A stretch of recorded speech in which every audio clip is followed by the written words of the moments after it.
Well, hi everyone. Welcome to our first ever episode of 5 Minutes with, a new series where we talk about all things live ops and culture, industry trends, and a lot more. So today our guest is Jay Becker.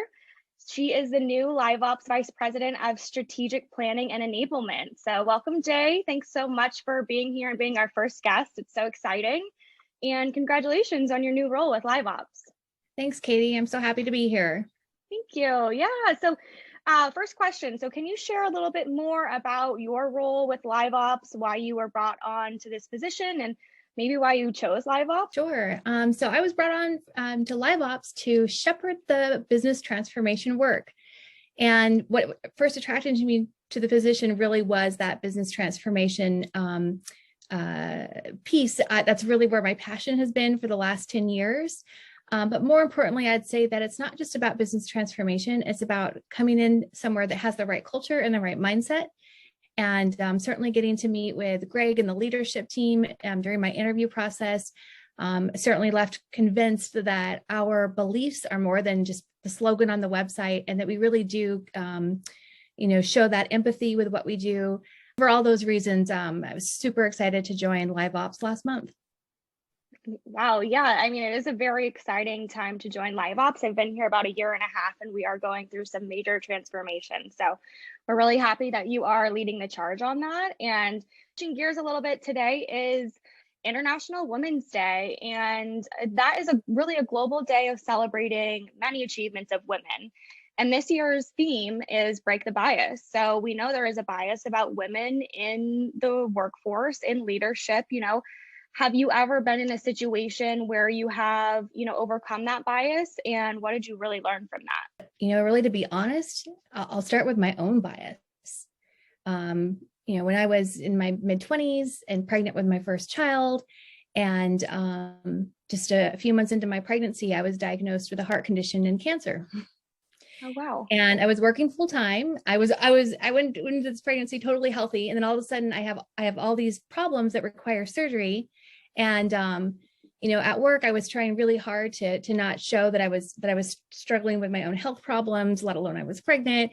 Ultimately, my kiddo was born 3 months early, and I was told that he had a massive brain hemorrhage and probably wouldn't walk. And then I was rushed across town to the heart hospital for my surgery.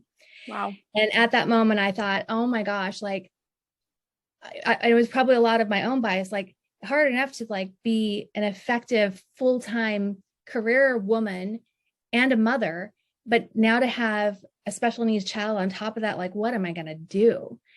And, I was really fortunate. I had my leader reach out to me and she said, I know you can do this. And ultimately, I got in a groove, and it was with her encouragement that I ended up getting 2 more promotions with that same company. And, it was really her encouragement and belief that you can do both, and that you can be a great mother, and that you can, even if you have a special needs child, and you can still hold a full-time job and balance all those things if that's where your heart desires. And so I have to say that in that particular moment, it was probably more my own bias than anyone else. Yeah, internal bias about yourself, imposter syndrome, these are all things that everyone thinks of every day. And being a really great leader and having a great leader really empowers you to step up and say that I can do this and I am worthy of being, and having all of these accomplishments. So as a woman in the leadership position, what advice for other leaders do you have about how to create a culture where difference is really valued and celebrated, and diversity is really important? Mm-hmm. So I guess I would say to that, build relationships, make an effort to seek out people who are different than you, different backgrounds, different beliefs, and get to know them and get to understand them. And even though you may see things differently, and you can still come to an appreciation of who they are and where those differences lie. For me, it's just all about making a concerted effort, because, we get comfortable around the people who think like us, right? Mm-hmm. Right. But, I know my own, limitations and struggles, and I always try to seek out people who are completely different than me, to help, balance that out and help teach me. That's really good advice. I mean, a lot of people could take that. We tend to stay in our little bubbles and be very comfortable and, you know, don't want to challenge ourselves too much. And the growth really happens when we do challenge ourselves and when we learn other perspectives. So it's awesome. Well, perfect. Our 5 minutes is up. Thanks again, Jay, for taking the time to be here and sharing your experience with us and your advice. Thank you to everyone who is watching today, and we hope that you have a really great International Women's Day, and we will see you next time. Bye. Thanks, Katie. Bye-bye. Thank you.